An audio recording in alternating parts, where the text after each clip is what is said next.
What's up, everybody? I'm Paul Hickey with NoOffSeason.com, host of the Sports Card Strategy Show. Welcome to Lefty Cards right here on the NoOffSeason.com Sports Card Network, discussing the latest trends, best practices, and insider tips on sports card investing. This episode is brought to you by NoOffSeason.com, the number one place to make money flipping sports cards. Get a free 30-day trial today at NoOffSeason.com. And now, everybody, it's time for Lefty Cards.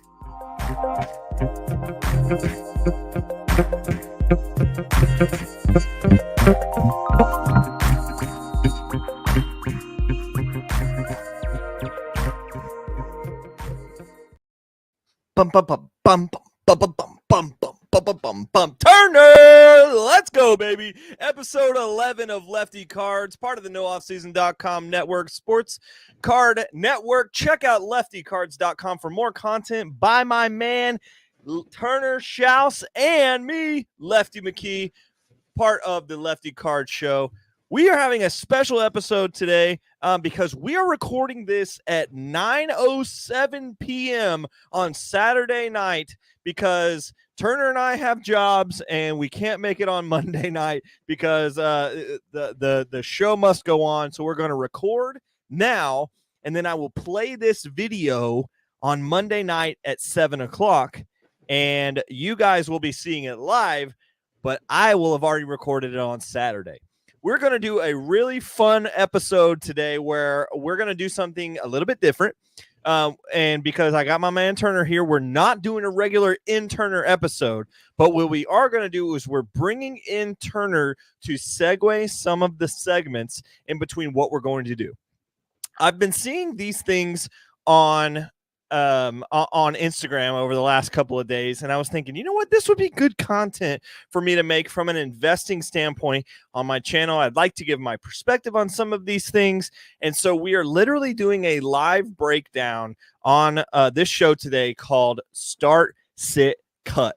It's very simple, but I've tried. I've pulled Paul, I've pulled Krim, and I've pulled Turner here to give me several different selections of 3 different players that are somewhat marginally comparable, and we're going to try to give you the best start, sit, cut that I could potentially provide. And we're gonna have some parameters to that as well. So Turner, how are you, man? Are you good? Are you sleeping over there? Are you tired? You ready to hit your wind? But I've been good with my Nerds Gummy Clusters. Dude, shout out to Nerds, the unofficial sponsor. The unofficial sponsor of the Lefty Card Show. If y'all watched the past episode, whenever Lefty had these, and Chase Krim had to snag me some more. I talked about how gassed they were, so I didn't want to be a hypocrite and not have them for the Shout out to the Nerds Gummy Clusters, bro. They're keeping the Lefty Cards talking heads going, my friend. Keeping us alive. So yeah, I'm doing good. Nice and energetic at this 9 p.m. Even if you're tired, I can help carry. So there we go. That's what I'm talking about. All right, so we've talked about some parameters, and before we just jump in, I just wanted to talk about some of the things we're going to do tonight. So I've seen these. Have you seen these things on Instagram? The start, sit, cut things? Yeah, for sure. I've seen it, of course, with my background of basketball. I've definitely seen it like with GOATs. I've seen it with current players and even rookies and stuff like that. So, of course, I haven't really seen it from a like sports card standpoint, which will make this special tonight for us to break that down. But yeah, I've seen that with sports in general, just like with stuff like even like Michael Jordan, Kobe, and LeBron, for example, like stuff like that.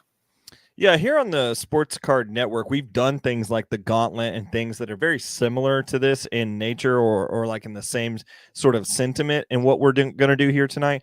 But this one's going to be a little bit different because we're going to compare 3 players, and I have to choose whether it's kind of like a buy, sell, hold thing. But, you know, we're going to do start, sit, cut.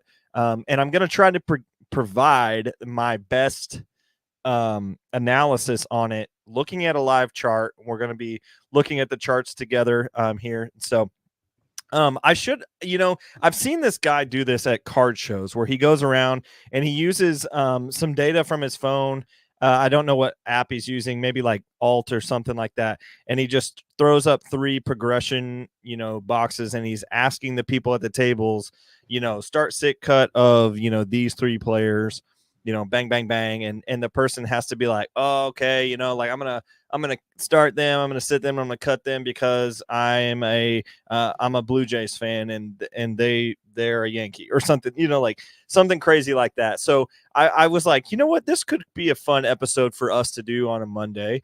And since me and you are going to be out on Monday, I figured this would be a sort of evergreen episode. I don't think any of these players will have something massive happen between Saturday night and Monday morning. But now that I've said it, probably, 5 things are going to happen between now and then. You did knock on wood with that one. So, and so this is what we're going to do today. So let me try to give the best parameters I can give.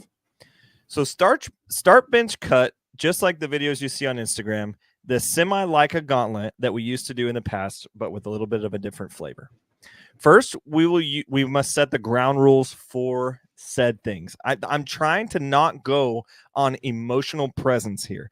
What I had a debate with a guy that I work with, Seth Huggard, who you know well. I had a debate with Seth this week, and I said, Seth, I want to debate with you, who's a Celtics fan, why Jason Tatum is not a top 5 player in the NBA. Is not a top 5 player in the NBA. And of course, as a Celtics fan, he was losing his mind. And I was like, okay, I'm ready to debate this. And he was like, I disagree. And I said, great, we're going to debate this. And I said, but Seth, you need to set the parameters of the argument. And he was like, I don't know what you mean. And I said, I need to know what we're basing like the baseline objective off of. So it's not just a strictly emotional decision. As a Celtics fan, you could just say like, yeah, he's number 1 because I love him, and so I was saying, okay, are we talking like statistical best year? Are we talking about this year? Are we talking about active NBA players and their careers? Are we talking like future 10 years? Are we talking like if the classic, if you're starting a franchise now, who would you pick? Like I need you to set the parameters before I can effectively debate my take. Because I've thought about this so much. I literally gave him the parameters because I could debate Tatum not being a top 5 player in any parameter. That's what I was saying. And so then he was like, okay, well, how about this year? And I was like, great. He is statistically the 12th best player in basketball this year when you look at fantasy stats and analytics based on efficiency. And I said, Wembanyama is number 11. So that's right before Jason Tatum at 12. So he's not even top 10 in that argument. And he was just like, no freaking way you have him at 12. And I was like, okay, well, let's set a different parameter. And he was like, okay, like career-wise in the NBA. And I was like, okay, well, he's not top 5 because you have LeBron, Steph, and Durant top 3 right now because they're still active. So like you're not, and then you could put like Kawhi Leonard up there, before Tatum. And so that's already 4 players. And that's just off the dome. Like Kawhi Leonard's probably not even 4th in that argument. He's just ahead of Tatum, in my opinion, as terms of active NBA players. And so you could just see the argument kind of unraveling for him. But what I was saying is, away from Seth, I've already toasted Seth in the office. So Seth, if you end up hearing this, like you were toast, my friend. We're going to come back to the parameters of this segment.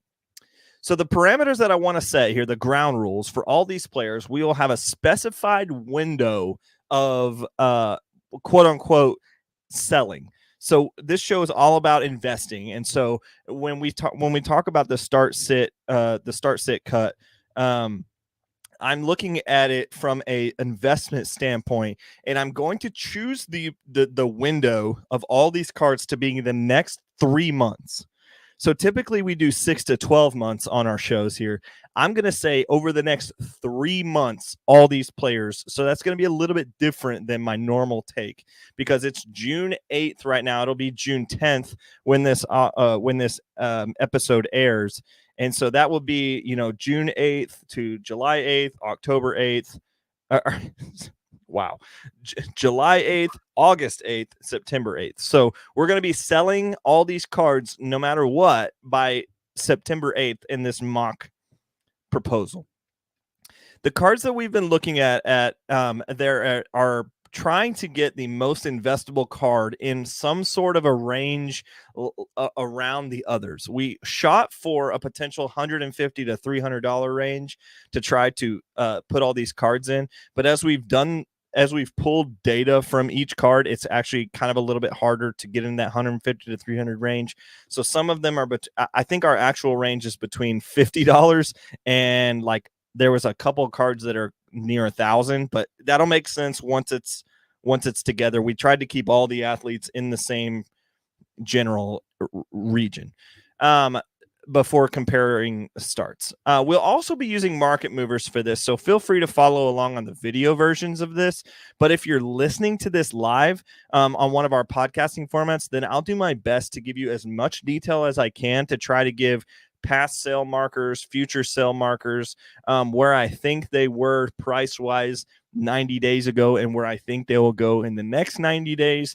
And so that it's not just completely boring for you if you're not watching the actual episode, but if you are listening along, I will try to keep you as engaged as possible while we're looking at chart work, which is largely visual. But lock it in. And if you're still here after that, then I love you. All of our charts will be, like I said, from the last 90 days. So we're looking at 3 months back and trying to project 3 months forward. And without further ado, Turner, after this commercial break, we are going to launch into our very first segment, which is Football. So what are we comparing in this first segment? We've got Joe Burrow, Justin Herbert, and Tua Tagovailoa. One more time. Tua what? Yeah, say that 3 times fast. Or Tua Tagovailoa? Yeah, I'm not very good with that pronunciation, but Tua. That's all I gotta say. Tua, Herbert, and Burrow. So we've got Tua, Herbert, and Burrow coming after this short commercial break. What's up, everyone? I'm Paul Hickey with NoOffSeason.com. Why should you subscribe to NoOffSeason.com's premium membership? Do you like the content on this show? Want more? Well, a free 30-day trial membership at NoOffSeason.com gives you a Friday edition of the Sports Card Strategy Show called The Overflow Show. It's a premium podcast for members only every Friday, and you can ask an unlimited amount of questions to build your sports card investment portfolio, and I answer them for you.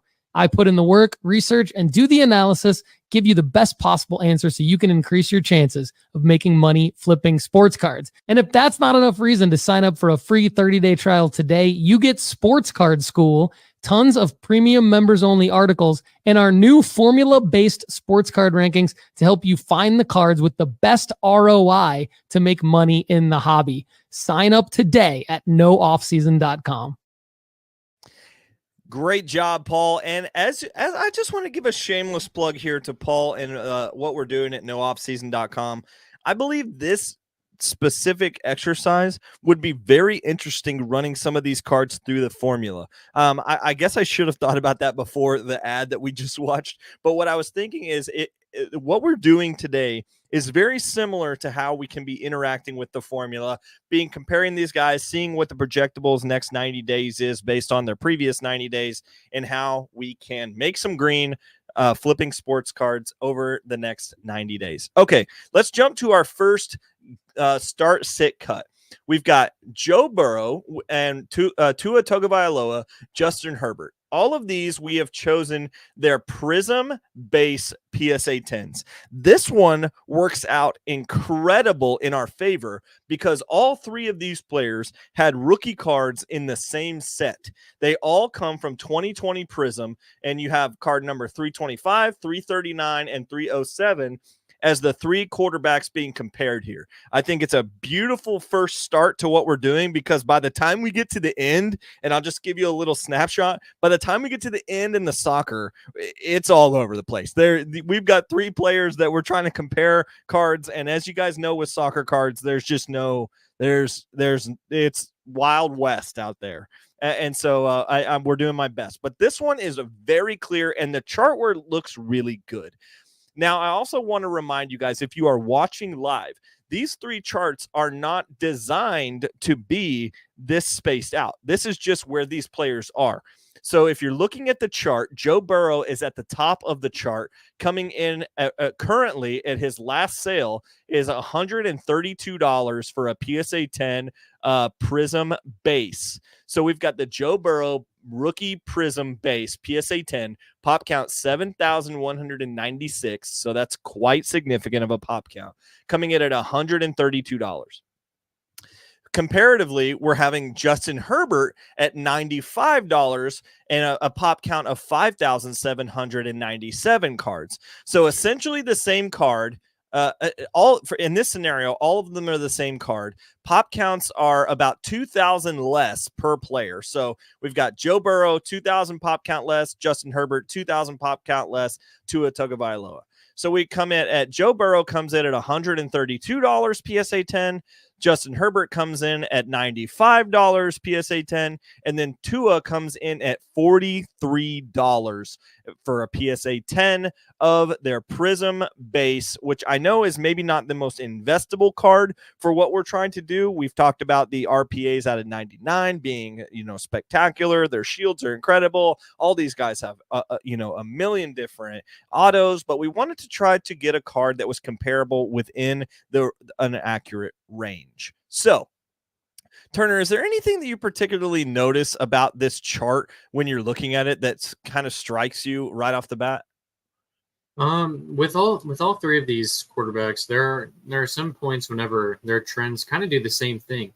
If you look at, like, for example, March 28th, around that point, all three of them, like a little before March 28th, all three of them start to rise a little bit. March 25th, 2024. Yeah, March 25th, all three of them rise, which none of them were playing on March 25th. So that's interesting. Yeah, so and there's a couple others on there that are like that. On April 7th, it looks like all three of them dipped. Yeah, that was the part that stuck out to me. I mean, yeah, you pointed out the rise in March 25th, which is interesting, and I'm sure we could look up, what happened March 25th to potentially spike quarterback investing or something like that. But then all of them some of them take a massive drop, specifically on April 7th. They all have a big drop. Herbert goes from 169 down to 104. Burrow goes from 150 down to 115, and then Tua goes from 44 to 25. I mean, we're seeing a 30% ish drop in some of these cards in one day, and it's all three of them. It's not just one of them. So that is curious to me too. I was glad that you pointed those trends out, because as we're looking here, of course, each player has their own little fluctuation, and I'm sure some of that has to do with different data when it comes to, coaches coming in and out and what blah, blah, blah. Joe Burrow is like, is he going to get injured? All these guys could be injured next year because quarterbacks all get injured. And then Herbert's got the question mark of the new coach coming in and blah, blah, blah. Is he going to be a Charger forever? Are they going to ship him out? The draft is behind us, so it doesn't look like that's going to happen anymore. But yeah, so back to what we're trying to do here. We're trying to do a start sit cut for these three specific individuals. So, Turner, just off the top of your head, for time matter, I'll save the explanation unless it just blows my mind. But what would you say right off the dome for these three players? Right off the dome, if you're watching this, they're on the screen, but if you're listening, I'll just say it in order. The order is perfect how I see it right there. I have Joe Burrow, start, bench Tua, and cut Herbert. So you're just going to cut the bottom end, the cheapest of the three. You're going to be monitoring the Herbert situation, and you would buy potentially a Joe Burrow. I would bench, or I have Tua back up Joe Burrow, and I would cut Herbert. Got it. So you're going to leave Justin Herbert on the shelf, essentially. Yeah. Okay. So okay. I said that we wouldn't going to have a lot of explanation for you, so I'm not going to cut you off by I think that's pretty good, honestly. I think. Let me just go into what I was going to say. You flabbergasted me, Turner. Can I offer a different perspective here? Mm-hmm. I am going to start Justin Herbert at his $95 for a PSA 10. I'll start him. I will bench Tua. No. I'll cut Tua and I'll bench Joe Burrow. So I'll have Justin Herbert be my big buy. I'll monitor the Burrow situation, and I won't mess with this Tua base prism. The reason being is, of course, you could buy 4, 8, 12. You could buy just over 3 of these Tua cards to the 1 of these Joe Burrow cards. And so people are going to talk about exponential values and stuff like that. I agree. And over the next 3 months, that September window is about where we're going to be trying to sell these quarterbacks anyway. I think Tua, people either love him or hate him. I don't think they're really like, is another free agent addition or something going to push me over the edge. I think that $43 is baked into the people who love him, and I think the people who don't like him are not even going to consider the $43. Mm-hmm. So I don't know if we'll see an exponential rise in Tua cards this particular 3 months. I think it'll be around $50 when we try to sell that card. Joe Burrow, I think, will go up over the next couple of months. But I think the opportunity for the most exponential rise over the next 3 months is that Herbert card, specifically because there's so much unknown about his position and his team going into Charger. You've just got brand new head coach. You've got so many new weapons. Of course, you've got great running backs there. You've got defenses around you and stuff. But that Chargers team is like already built to pop off, I would say, or at least people can dream on it. And that's what we're trying to do with card investing is if people can dream on it, then they're going to put their dollars into it. And that's what we want to do. I don't know if people can dream on Miami being better than they were last year. I think they're either as good as they were last year or not, I don't think they're going to be better. And then Joe Burrow is like, is he going to be on the field or not? So, and with this price being already baked in, I am willing to take a $35 pay cut and go to a Justin Herbert, which I think I can sell for around $125, $130 in September. So that's what I'm going to do for this first one. How does that sound? Yeah, it sounds solid. I think that my thought process was probably a little longer than the 3 months. That's why my thought process was what it was. I think part of my anticipation was with like Tua getting off to a hot start. Yeah. Joe Burrow coming back, because Burrow was hurt from the preseason, and that's why he had a season like he did. It was very injury riddled. Yeah. But he's coming back, and he'll look solid. I'm just not the biggest Herbert guy, and a lot of his weapons have moved on. So I know that you said that like there are different weapons with Herbert this year, but a lot of his solid weapons are gone. You had Keenan Allen leave, you had Eckler leave. Trying to think, there's one other one Mike Williams is gone too, and so that's why I'm not the biggest Herbert guy. But like you said, he probably has the most potential for 3 months just because of the question marks and people wanting to get into that. Yeah, I think people can create the narrative easier with Herbert. Yeah. So with that 3 months, your predictions are probably going to beat mine, but we'll see. Hey, we'll see. All right, let's move on to the next one. Who we got next? So this is the class of 2023 quarterbacks. We had the 2020 before, and now 2023. You've got Anthony Richardson, Will Levis, and Bryce Young, and we are looking at their Prism Silver PSA 10s. All right. So we've got another beautiful comparison here with all the same product, same status of card, all PSA 10, all silvers, all Prism. So the last 3 quarterbacks we looked at were all Prism base. And their Prism silvers were like crazy money. So then we said, okay, when we step down to this next level of quarterbacks, we've got 3 quarterbacks that will they come out hot in their sophomore season? Or I guess this is the 3rd year that Will Levis will actually have had a started game? No, this is a second. Okay. Oh, right, because they're all 2023. Okay, so we will have these cars be silvers, so it's a little pop count different. So we're coming around 600 to 900 pop counts in these 3 cards. They are all 3 PSA 10s as well. They have shockingly, they don't have the same sort of price height and dips that we had in the previous ones.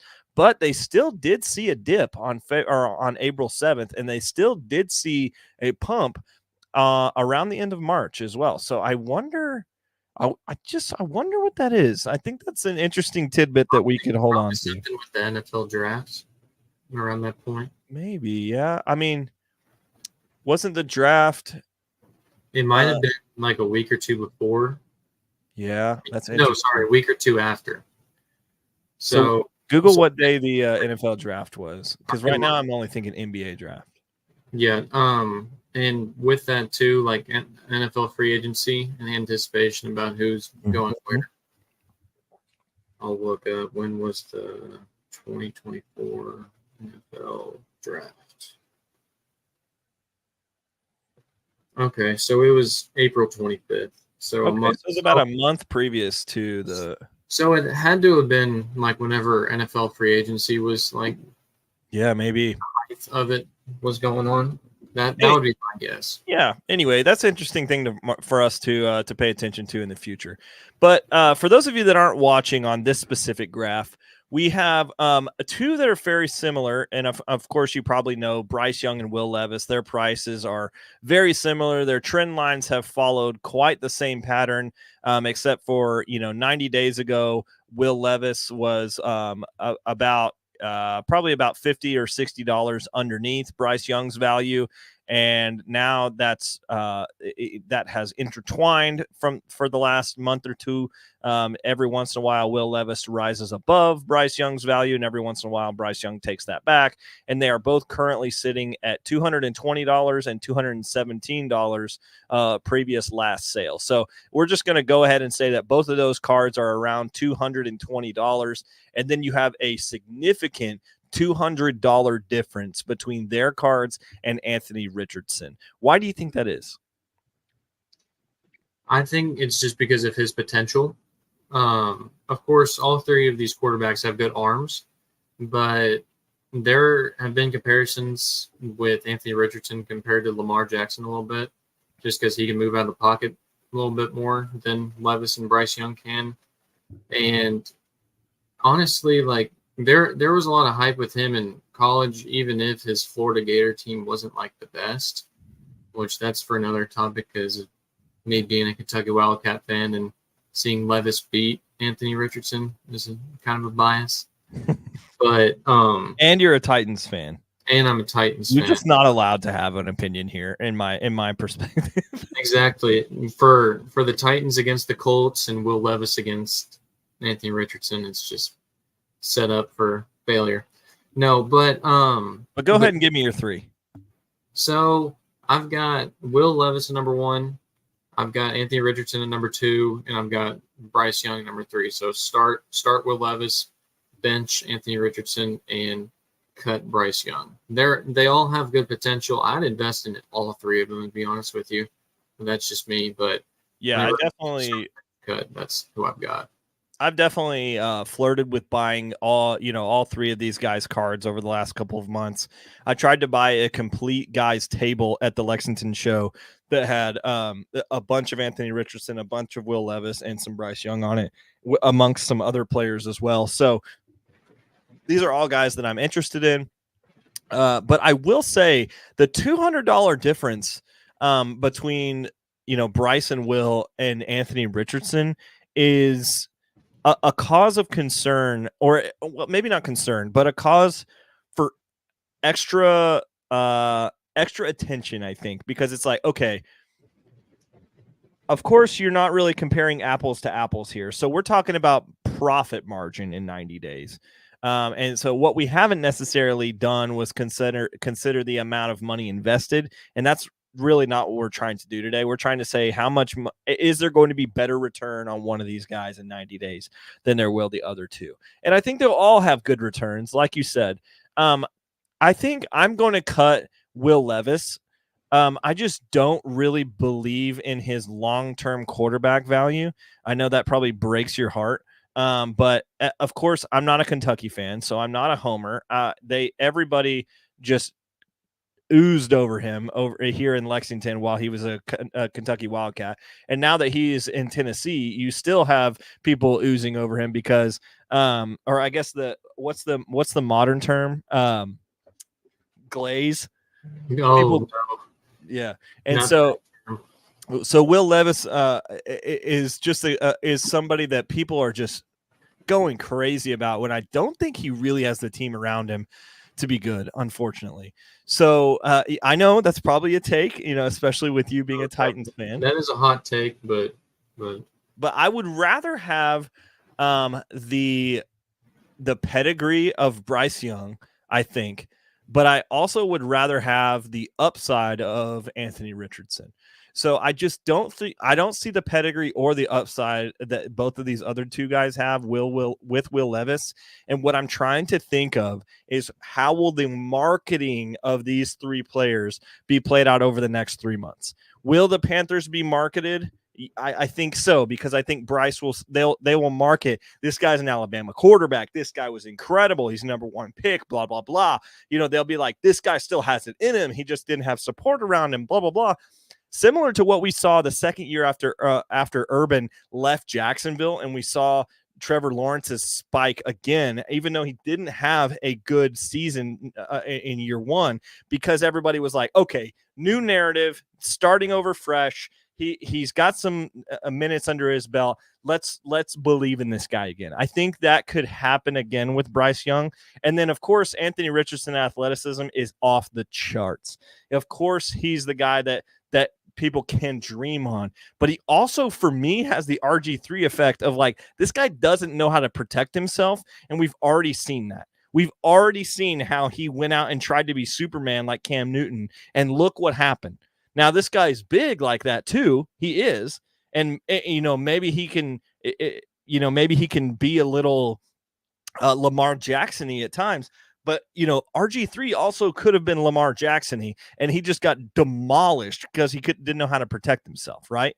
And we've seen that happen with a lot of athletic quarterbacks, because when reads in the NFL need to be taken, they rely on their athleticism before they rely on their coaching and their progressions. And so I'm afraid that he's going to rely on athleticism before he relies on progression. If you use athleticism as a gift rather than a reliance, it's a lot different. So I think that's where I will remain to be seen, but I think people can still paint that narrative really well over the next 90 days. And I think his progression will rise. But here's where I'll get to the end of this. I'm going to start Bryce Young because I feel like if he's at the same price as Will Levis, he's got a lot of narrative upside and his pedigree is behind him. And I think people will continue to be like, this guy is an Alabama quarterback and he did play super well. And he also, and of course, I'm not trying to compare him to other Alabama quarterbacks in the NFL because that doesn't go very well for him. But I think that people will believe in a second year comeback for Bryce. I will bench Anthony Richardson just because of the $200 difference. If they were the same price, I would take Anthony Richardson, but I just don't know how much more people can put into a Prism Silver in the next 90 days out of a $431 evaluation. I don't see that going close to 500, and that's a lot of money invested. I would see that. I could see that the Bryce Young sells for $250 before I could see the Anthony Richardson selling for $500. So I think the $40 to $50 price margin here is a little bit leaning towards Bryce Young than it is to Anthony Richardson. And I just honestly don't see that $250 price going for Will Levis. So that's where I'm at with these. Sorry to break your heart, Turner, but let's go to commercial break and then we'll come back with what's our next 3 after commercial break. So our first one's going to be basketball based, and our second one is going to be like hyped up prospects. All right. We'll see you in a second. Kendall, are these people ready to start grading their sports cards? CGC Cards is the perfect place to slab your favorite sports cards. From their crystal clear holders to their affordable pricing, CGC Cards is the perfect stop for your grading needs. Go to cgccards.com to start grading today. All right. So hit us with that next chart, my man. So we've got Giannis's NBA hoops rookie PSA 10. We've got Nikola Jokic's raw prism, and we've got Luka Doncic's let's see here, Donruss rated rookie PSA 10. Yeah, this is where it got a little crazy for us. The past 2 were perfect comparisons because all 6 of those quarterbacks were in the same year. They all had the same product, all the pop margins and everything were fairly similar. And now, we're talking about potential dogs of the NBA. We've got Giannis, Jokic, and Doncic, 3 international superstars that we're looking at having massive markets. Now I'm going to break this down in a second, but we had to add some of these a little bit differently. The reason why is these prices are crazy right now. Luka Doncic's cards are going kind of wild right now because he's still in the playoffs. He's still carrying that Mavs team to a potential championship. Nikola Jokic's cards are weird because he actually just didn't really have that many in his rookie set because I guess people just didn't think he was going to be who he was. And then Giannis, we chose to go with the 2013 hoops because of similar evaluation with these other cards. And we went with the base version because of what it is. We went with hoops instead of prism because of the price difference. So you're getting a hoops PSA 10 from Giannis. You're getting a base raw Nikola Jokic Prism rookie card, and you're getting a Donruss rated rookie base PSA 10. So the evaluations of these cards are fairly similar. We tried to get these as close as possible, and we got them within $20 valuations of each other. And we've got $153 for the Giannis Hoops 2013 PSA 10. We've got $153 exactly as well for the Nikola Jokic base prism. Of course, that's raw. And then we have $170 value for the Luka Doncic Donruss rated rookie base PSA 10. So we have the 2 Giannis and Jokic cards coming in at the exact same evaluation, and then we have a $20 price difference between that and a Luka Doncic rated rookie, primarily probably right now because he's still actively playing in the playoffs. So give me your 3 off the dome, Turner Schaus. So I've got Giannis at start, Jokic at bench, and cut Luka. Even with me being a huge Luka fan, you're not going to see the prices go much higher than they are right now with Luka being in the NBA Finals. So I won't do a crap ton of explaining, but start Giannis, bench Jokic, and cut Luka. The only thing I could see that could rival your statement you just made is if the Mavs end up winning the NBA championship. And then over the next, if you were to buy this card right now and they win in a week and a half or whatever it is, if it goes to game 7 and Luka has 170 points in one game, Right. and, like you just have him go off, I think this card goes up pretty significantly. And I think it would, it would probably peter over the next 90 days, but you would see a significant high rise in this if he wins, the finals MVP or something like that. But I think generally I'm at the same base with you here too, because with the raw of Nikola Jokic, I'm actually going to do that as my bench as well. Most people would be like, well, why wouldn't you just cut the raw Jokic and he's also a center, and like, what's the deal here? And I think the likelihood of Luka's cards going down over the next 90 days for me is high. So I would put Luka as a cut in this situation, not because I don't think people will get hyped around the start of next NBA season around who, wherever he signs, because isn't he a free agent, or isn't he like got an opt-out for this year? Because potentially they were talking about, or before this season, they were talking about him leaving the Mavs and potentially going to the Nuggets to join up with Jokic. I don't think that's going to happen now, because Cuban and company put a bunch of good pieces around him, and he's obviously in the NBA Finals now. So I could see him staying in Dallas, but like, what the heck happens if he doesn't? What if he just gets freaking pissed at how they get, like what if they get swept in 4 games and he's like, yeah, I'm out. You just never know. But I think this card doesn't go up over the next 3 months. Jokic, I also don't think his card goes up over the next 3 months. I don't know what people would expect between now and the next 3 months that would change, but for Nikola Jokic, maybe if Doncic signs with him, his cards would go up, but I really think this card is relatively the same. And I think Giannis has tons of upside in this situation. I've seen this card sell for $300 before.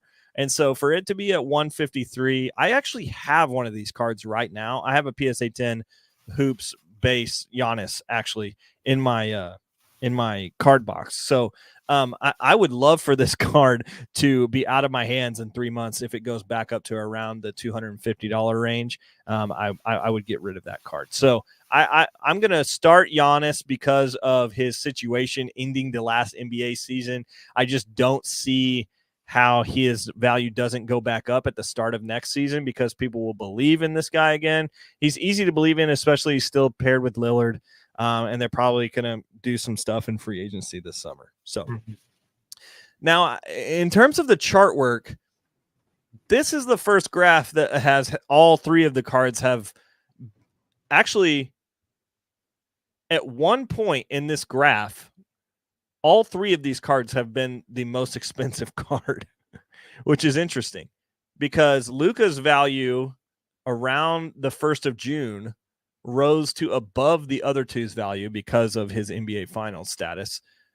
But of course, the Giannis card was about $300 at one point, and Jokic's went bananas early in the playoffs because of him thinking he was going to win another championship. So, and also he got an MVP again. Yeah. So, you're going to have him go up as well with those kind of accolades, which is why I'm not going to start him, because I just don't see like what's the sell marker for him. I just don't think there is one. You're not just going to see residual rise like this. I mean, this would be kind of like a storage of value card, not a quick flip over the next 3 months, if that makes sense. I agree. All right, man. Yeah. Give it to me. What's the next one? Next one, we've got Wemby, we've got Caitlin Clark, and we've got Caleb Williams. All right. Now, this is the kind of stuff I get jacked about. I don't really like talking about current, goats and blah, or goats is a little bit different, but like, the one we just did, for instance, is like, you got to break down their positional eligibility. Will it go up over the next 30 days? Is this card relatively where it's at? Blah, blah, blah. These guys, their market is just so fun to watch. Pardon me, these individuals, these are not guys. Caitlin Clark deserves to be on this list. And she is doing some things that are incredible, even though her Fever team is actually not as outstanding as people would have thought that she would have been. She deserves credit for who she is. Mm-hmm. Now, go ahead and break down the cards we have here. So this one was a little difficult for us to break down because Caitlin Clark doesn't have a prism and Caleb Williams doesn't have a prism. So whenever it comes to Wemby, we had his Prism base PSA 10. With Caitlin Clark, we have the 2022 Bowman Chrome base first PSA 10. And for Caleb Williams, we had to do the 2022 Bowman Chrome Prospects Refractor PSA 10. All right, so we did some things a little bit differently here. They're all PSA 10s on this specific one. Victor Wembanyama's pop count is incredibly high. This card is already at 10,000 graded cards. This card also has a conspiracy behind it in terms of the fake cards being printed in China and all this stuff. Caitlin Clark comes in at 1,600, and then we have a pop count of 140 with the refractor Caleb Williams, because the base Bowman U with his USC jersey on was about $50, and to get up to the same price comparison, we had to go up to the refractor of this. So, of course, you see just a ton more sales of the Victor Wembanyama card, but you also see the influx of those cards coming into the market, just severely drowning the valuation of these cards. You can see the printing of these really bringing these down to about $139. So we were able to get these cards at the National and the Dallas show. I was seeing these sell live for around 120. Of course, they're going to sell online for a little bit more than that, but people were able to do that. And then you actually see Caitlin Clark spike in May 9th, which is around the beginning of the WNBA season. We saw this spike go up to $229. So it's currently at 106 because her Fever team has really struggled. I wouldn't say she has struggled, but the team itself has struggled. They did actually beat the worst team in the WNBA by 3 points on Wednesday night. And so it's like she can beat people, she can beat teams, and she has played well. I've actually watched several of her games, and I'm going next Thursday night to the Fever game. There you go. So I'm high on Caitlin Clark still, and I actually think this would be a good time to buy into Caitlin Clark, because people are like, oh, she's not going to win, blah, blah, blah, she's not going to win the WNBA finals. Like, okay, fine. I didn't expect her to win the WNBA finals. I didn't expect her to win the MVP, but I do expect her to win Rookie of the Year. And I think prices will go back up as she solidifies herself towards the grind days of the middle of the summer. And we do see some crazy 40, 50-point games from her pop off. So in terms of start, bench, cut here, I'm going to cut Caleb Williams. I'm really not even sure it's fair to even put him in here, because although he is going to be the quarterback number 1 for the Bears, and we've talked about how that's going to be a good 30 or 90-day sell marker, I think Wembanyama's 90-day sell marker is going to be just as high, because the Spurs started the season. Of course, it's going to be his second year. He's going to be fully let loose. There's going to be no Olympics. Yeah, the Olympics are there. Yeah, all of this, and this is also coming on the heels of the news that Caitlin Clark has just been left off the Olympic roster as well, which I think will continue to draw her value down, which makes me want to buy in, because this is a girl that's going to be big over the next forever. And so over the next 90 days, I could see her prices going up, because she's going to win Rookie of the Year at the end of the season. But also over the next forever, if she doesn't go, I wouldn't mind holding this card either, because I could dream on Caitlin Clark for the long term. So I'm going to actually start Caitlin Clark. I'm going to bench Victor Wembanyama here because of the reasons we've stated, and I'm going to cut Caleb Williams because, one, I don't know if I believe in him yet. I want to, but I think emotionally I'm so upset about the way that they handled the Justin Fields scenario that I think that I am leaning against investing in Caleb Williams. I've actually gotten out of all my Caleb Williams. I made a lot of money on Caleb Williams earlier this year. So it's like, to me, am I like mentally leaving that one in the past?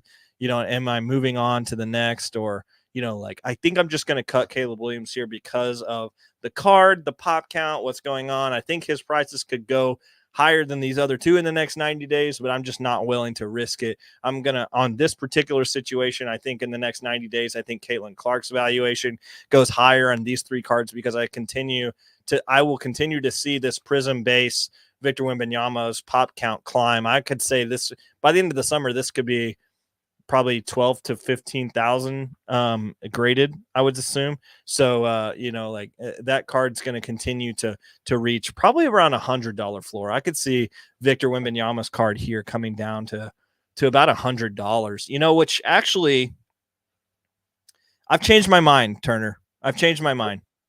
I'm actually going to cut Victor Wembanyama here because of the pop count and the oversaturation of this card and everything that's surrounding it. There's other cards that I would rather be in Victor Wembanyama over the next 90 days. And over the next 90 days, this Caleb Williams card is going to go up as he's quarterback 1 for the Bears. So I'm going to start Caitlin Clark, bench Caleb Williams, and cut Victor Wembanyama. Did you expect that? No, but because I'm going to argue with you a little bit on this. All right. Yes. Let's hear it. Because I've got some thoughts here. So I'm going to start Wemby because this is around the time, and his card prices may go down a little more, but it's this summer, and the Spurs have been long gone from NBA relevancy.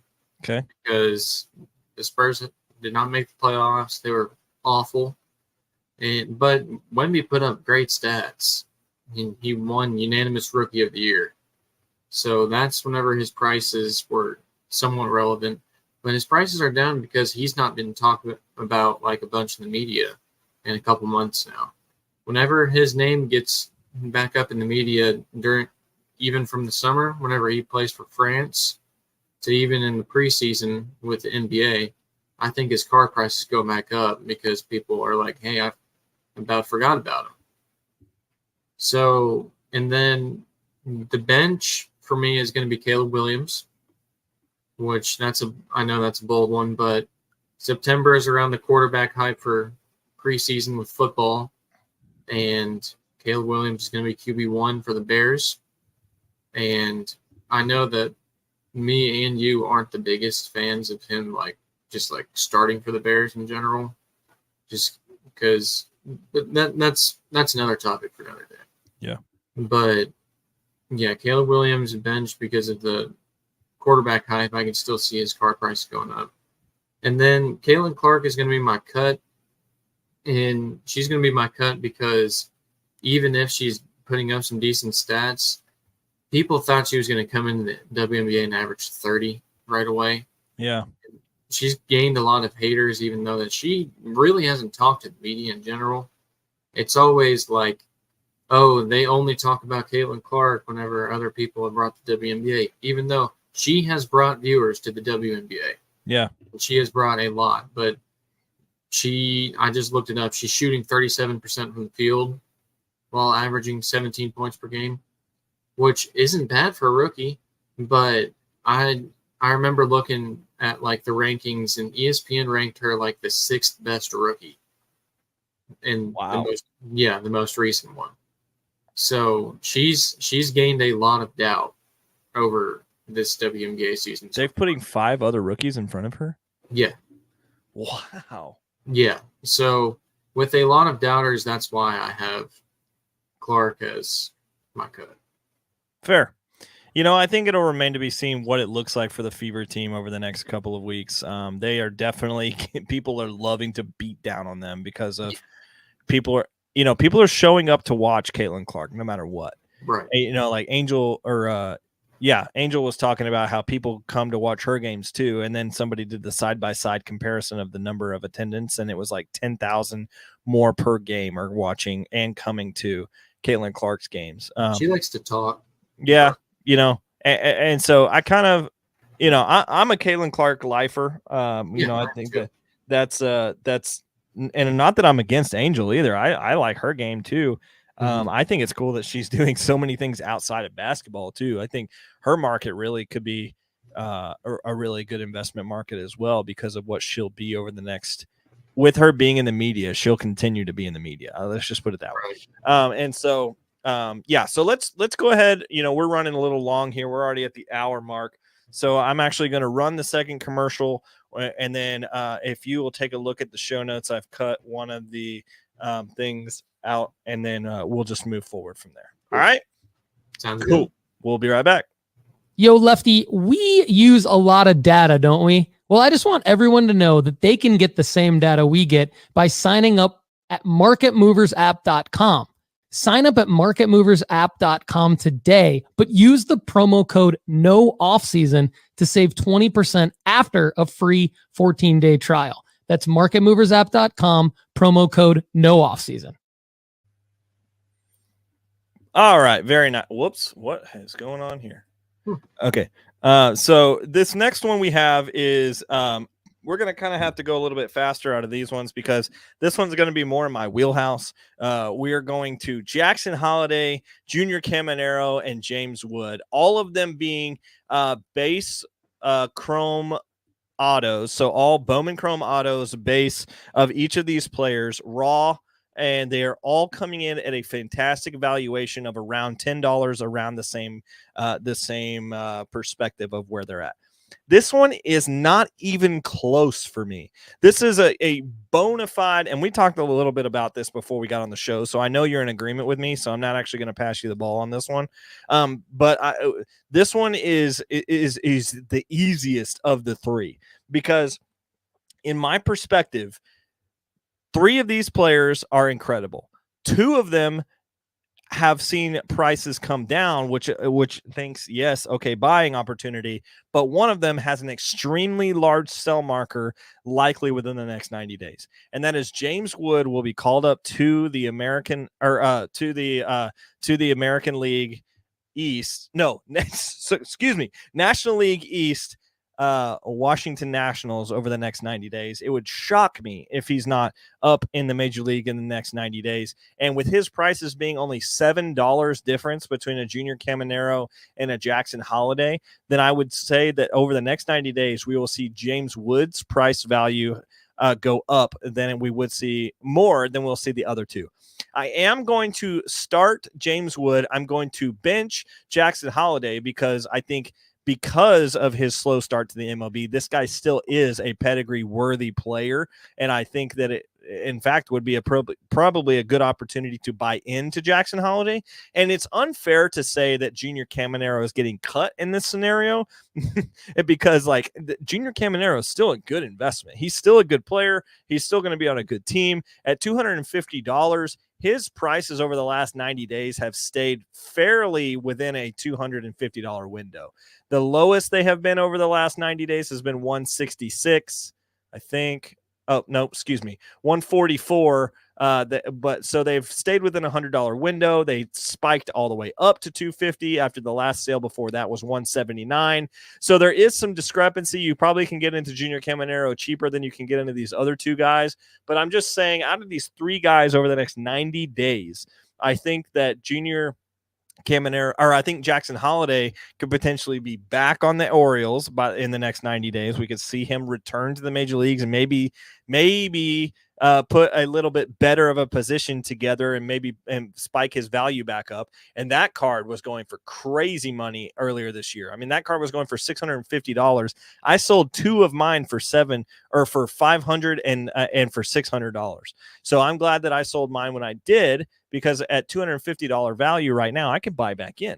But right now, all we're seeing is green grass for James Wood, my friend. This is all, full steam ahead for him. Over the last 90 days, we've seen his evaluation become pretty close to a $200 valuation. And then we're just now seeing it creep up to that $250 valuation. I could see his autos honestly going for around $400-ish over the next 90 days, especially if he comes up to the major leagues and is impressing early. This could get a $400, $600 card very quickly. So over the next 90 days, I think James Wood will be very, very hot on the market. And I think that the other two guys will take a back seat for a moment. Jackson Holiday will still have his day, which is why I'm benching him. And Junior Caminero will have his day as well, but I believe it will be probably towards the end of the year. So that's what we're going to do with these three. I hope you guys are okay with me having a fairly small segment on these three players, because to me, it's just so easy. It's just so easy to look at James Wood and say clear selling markers, clear objectives, clear top 10 prospect. He's not been in the MLB. And we see these other two guys coming down from grace, and we see over the next 90 days, James Wood's going up. So it's like, I want to be with a player that's going to be up over the next 90 days, not down. And as we see a reflection of the other two charts, especially Jackson Holiday, he's been down over the last 90 days. I don't expect him to go extremely back up over the next 90 days either. So that's what we're going to do with that one. I hope you enjoyed the quick Bowman Chrome Auto section. It is interesting that they are all raw because I realize that I don't buy raw cards unless they're Bowman Chrome Autos or unless they're, like RPAs, thick cards from football, but I haven't really dipped myself fully into that market yet. I buy a lot of cards and I buy a lot of Bowman Chrome Autos. And so I would say that Bowman Chrome Autos is where my sweet spot is in buying. And it's also the one that I buy the most raw cards of as well. It's because I just know what I'm looking for. Let's just put it that way. So I think it's a good evaluation here. All right, let's go to the next one. We are going to jump into some GOAT talk. We're going to talk about 3 GOATs. Now, this one was harder because when we compared these 3 guys to get them in a comparable evaluation of card data or card prices, they all have a bunch of cards. But it's pretty clear when some of them have more investable cards. For instance, we are talking Tiger Woods, Tom Brady, and Michael Jordan. And when we're talking about a start, sit, cut on these guys, I think for me, I know exactly what I'm going to do, but I'm curious. Actually, let's talk about the actual cards here first. We have a Tiger Woods 2001 Upper Deck, which we've talked about a lot. This card is popular in the nooffseason.com realm. I think it's actually the number 1 card from raw to graded on the formula over the last month. This card is just investable. Tiger Woods is always going to have some sort of a market, and it's coming in at $231. Now, to get Brady around that $231 evaluation, we had to go with a PSA 9 version of a 2000 Skybox Michigan Impact base. We had to basically get creative to get a Tom Brady card down to $200. But we picked a 2009 version or a 2000 version of his essentially his Caleb Williams Bowman U card. Essentially, it's him in his Michigan uniform, and we got a PSA 9 version of that. So it's his draft card. It does have the Patriots logo in the bottom right corner, but he is wearing his Michigan uniform in the picture of the card. So that card is coming in at a PSA 9 worth $201. Actually, let's just go ahead and see what the PSA 10 is worth. I'm sure it's ridiculous. Yeah, the PSA 10 is worth almost $1,000. So to get us in the range of investable things and comparisons, we're going to use the PSA 9 for this card. But we are also going to go to Michael Jordan here, and we're going to choose the 1990 Fleer PSA 10, a fairly low, you could say a low valuation card for Michael Jordan, but this one is coming in at $195 and has been over in the past 90 days. It's also sold for $295. Also in the last 90 days, it's sold for $138. So this card kind of goes up and down all the time. You can flip sell this quite a bit. And actually all these cards have some sort of flip sale evaluation. So start, sit, cut. What are you going to do, Turner? I'm going to start Tiger, sit Michael Jordan, and cut Tom Brady. All right. I am actually right there with you because one of these guys is still playing their respective sport. So I'm going to stay with the guy who has a clear selling marker of potentially winning more majors and also potentially having the spike of retirement in front of him. Tom Brady is just not on my investability list right now because although he will be in the booth this year, I just don't see as now as a good time to get into Tom Brady, even though I do respect him as the GOAT. And this Michael Jordan card, I feel like is an easy ramp to get into a Michael Jordan card, but I'm actually going to do this, Turner. I'm going to throw you a curveball. I'm actually going to start Tiger Woods and cut the other 2. And here's why. I'm not even going to bench one of these guys because I don't see Michael Jordan and Tom Brady having increasing values, spiking over the next 90 days. I think these cards will be around the same dollar amount over the next 90 days. But I do think that Tiger could improve. Now, could is the main thing here. Could improve his stock over the next 90 days. And so I think if I'm going to take a shot on any of these guys being more money than they were, more like a significant amount of money different in the next 90 days, I could see Tiger having one of the only potential opportunities to have their value spike over the next 90 days. Overall, I think if you're looking at a 3-month flip on these guys, that I would bench these in terms of pretty much every other card we've talked about today, because goats don't flip well in 90 days. Now you're going to have some, just the selling markers just aren't there. Like these are kind of a storage of value card, maybe a long 6 to 12 month play, but definitely not a 3-month play. And at this point in the year, we're after the Masters, we're after some of the, unless he makes the, I think the Ryder Cup is in the fall. So it's like, I don't know. I don't think these cards are as investable as many of the other ones we've already talked about today. But in terms of goats, I think I'm going to start Tiger Woods and bench and actually cut the other two. I'm not even going to worry about benching one of these guys. So hopefully that's okay for you.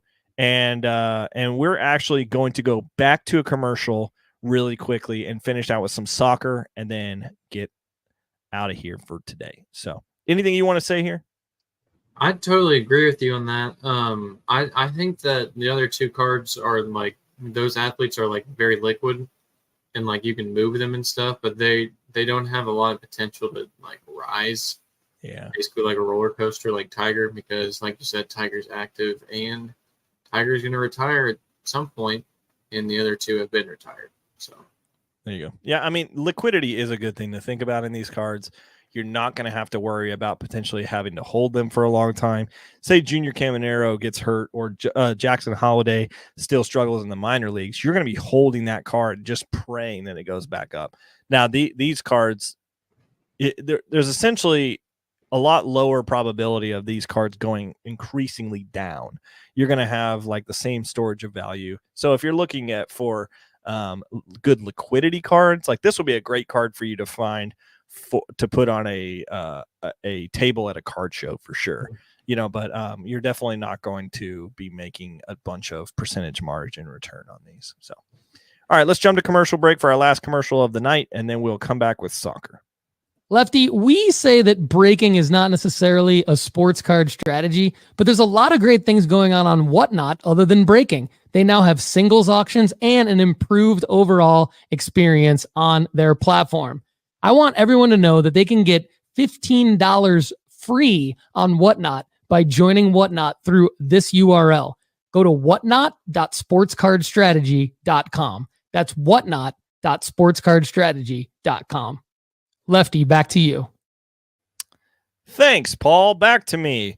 Now, I was thinking in the commercial break, Turner, I say storage of value and investability a lot.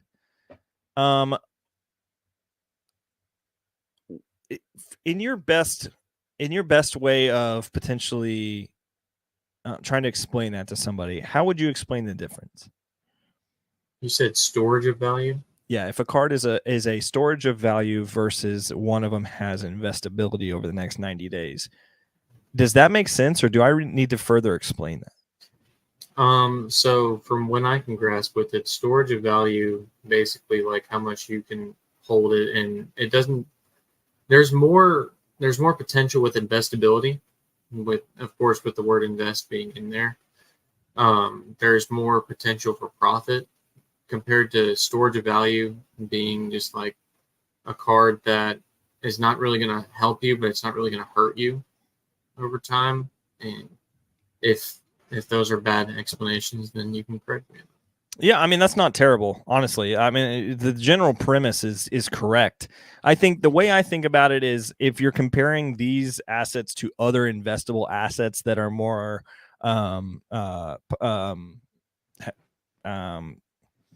like socially dominant in the media. So like a storage of value would be like gold or silver, or if you're looking at cryptocurrency, a storage of value for cryptocurrency would be Bitcoin versus an altcoin, or a storage of value could potentially be like a house, not a flipped house, but like just a house you're going to live in and sell the exact same house in 5 years. Basically, it's an asset that you're going to put your money into that in 5 years will inflate with inflation, and you will be able to pull out the same potentially the same amount of value that you put in. You're going to be able to pull out, and it's not going to lose value due to inflation over time.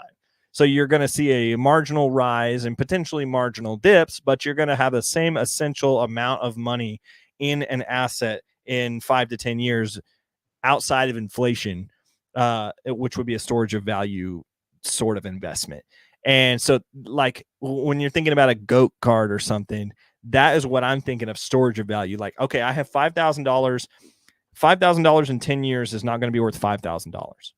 $5,000 in 10 years is going to be worth maybe $3,000, because of inflation. But if I buy a card for $5,000 in 5 years, I can probably sell it for $7,000, but $7,000 will be the around of same like monetary value that I would have had when I put it in, if that makes sense.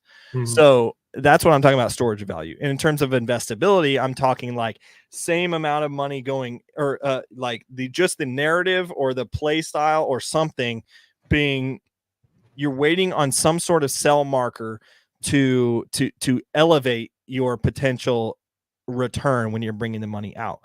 So like in a traditional standpoint, you would have like a penny stock or something like that was about to come to its first yearly call or something, and they're going to give the yearly updates of their business, and they're going to say, hey, we've actually done incredibly well, and our returns are 500% higher than we thought. Then their stock price would all of a sudden just skyrocket, and then you would pull back out. So it'd be like you would make great money on that return. In crypto land, you would say, like, instead of Bitcoin, you would say like some altcoin, like Dogecoin or something like that, would be something that could potentially rise and fall off of something that happened in the media. And then in sports cards, it would be like, okay, a investability card would be Caleb Williams, because in 90 days he's going to potentially start for the Bears, and people are going to be like, I have to have that. So you're going to have some sort of spike marker outside of just the regular storage of value. So does that make sense? Yeah. Between the two? Okay, cool. I just wanted to, I say that a lot, and I'm like, have I ever actually talked about that, or I just say that and hope people understand? So, all right. So we are actually going to jump to the hardest chart of the night that was unique for us to be able to talk about. So let me go ahead and drop this in our notes real quick. I just deleted the goats one. We'll have to go back and do that later. Not hard. Okay. So our soccer one for the night, to wrap this up, and I wanted to be able to have some sort of soccer evaluation for this episode, because we talk about having the four main sports, and there's not a lot of people that talk about investability in soccer cards right now. It is necessarily the Wild West, but there are players out there that I watch on a very common basis that will be more valuable in 90 days than they are currently. There are a frick ton of competitions this summer that are going on. The Euros are going on, the Copa is going on, Olympics are going on, and we're having big time transfers. We've already seen Mbappe sign with Real Madrid. We've already seen other players be left off of Euro teams and stuff. We saw people like Braithwaite get snubbed from the England national team. We saw England lose to Iceland in one of their tune-ups for their Euros. We saw just a couple hours ago, we saw the United States team lose 5-1 to Colombia. Currently, I don't know what is happening with the Mexican national team against Brazil. Let me go ahead and look that up real quick. Okay, Brazil's already winning 1-0. So there's a lot of stuff that's going on right now in terms of international soccer, and some of the biggest names are going to be in some of the biggest tournaments. Messi will not play in MLS this summer for the most part. He will play in Copa with Argentina after just winning a World Cup, and they will be playing against the American national team, or the United States national team.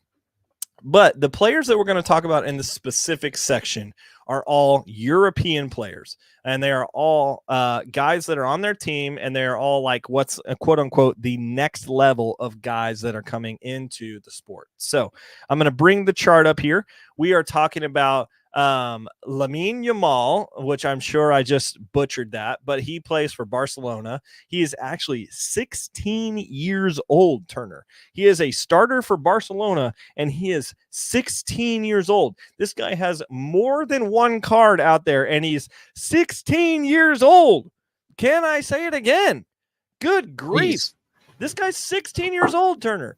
You know, like that's I am almost 32. This guy's half my age and has like this particular card we're looking at, the 2023 Topps Living UCL. That was last year. This card was made and printed when he was 15 years old. And there's 183 of these of PSA 10 pop counts.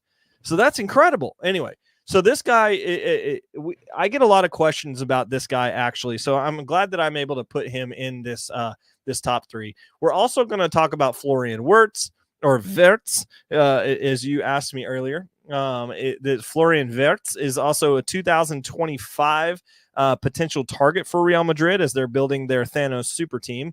And then we also have Bukayo Saka, who is the leading evaluation guy on the Arsenal team that came up just short of Manchester City this year, and also is on the English national team and will be playing in the Euros. So all these guys are going to be in the Euro tournament this year. Florian is going to be playing for Germany, I believe.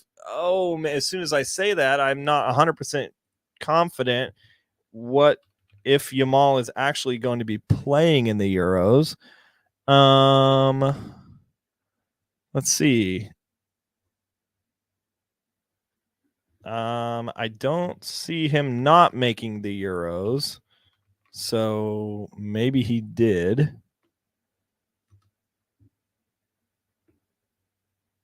Okay, yeah, it says that he is going to play in the Euros, and he's on the top 8 Wonder Kids to take over Euro 2024. So we have this particular article says Phil Foden, Florian Wirtz, and Yamal among the players who could light up 2024 Euros. So Yamal is a guy who's going to be playing for the Spanish national team. He plays for Barcelona right now. Florian Wirtz is a guy that plays for the German national team, and Saka is a guy that plays for the English national team.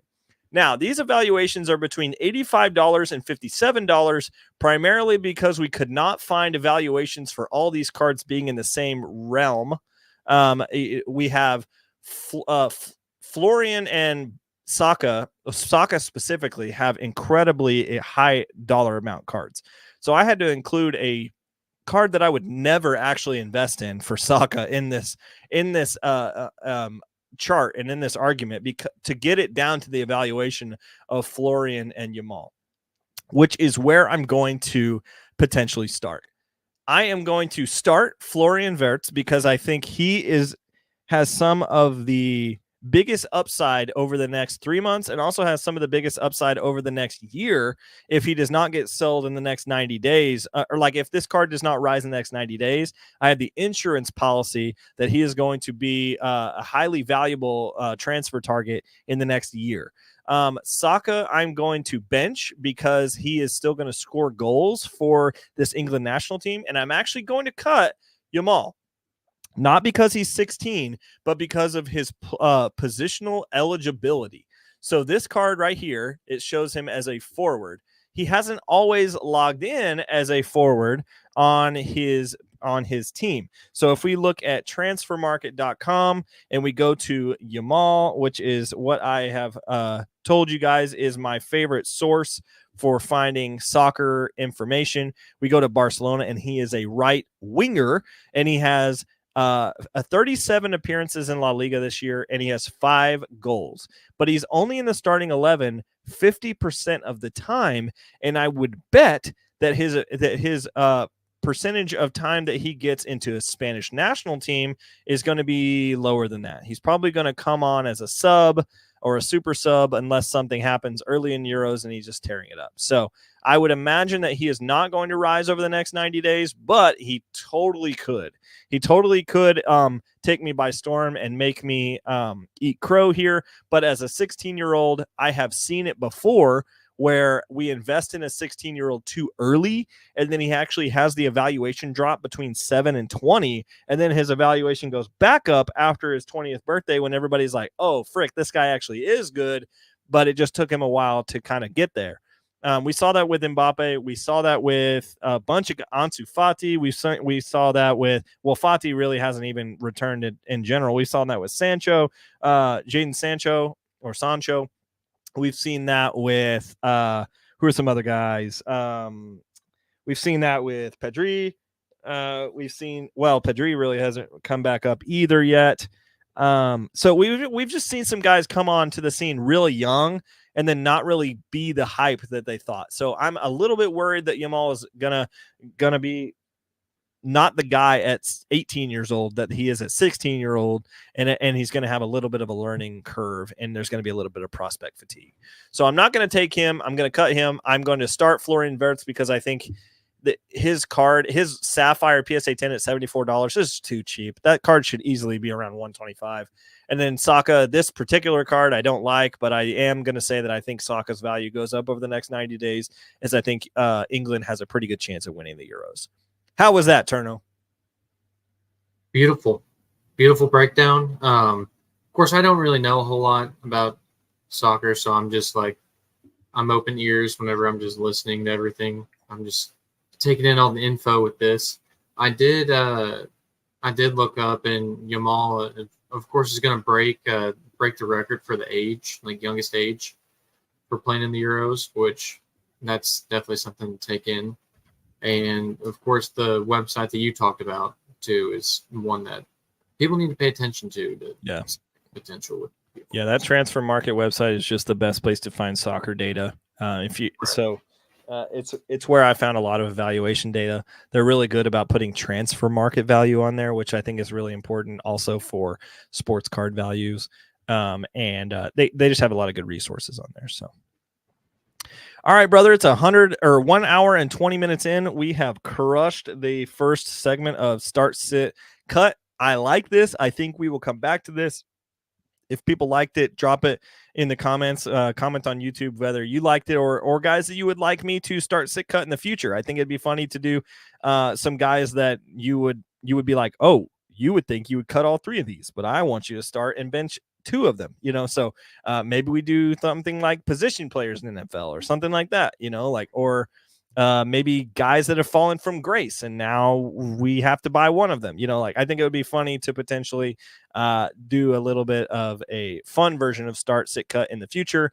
But this is where we're at. I loved what we did. I'm glad you were able to do it with me, Turner. And for those of you guys that are listening to this on Monday, I'm a big fan of you guys as well. I'm sorry I had to miss you live tonight, but I hope you guys are able to enjoy this content and make good investing decisions going forward. So this has been episode 11 of Lefty Cards.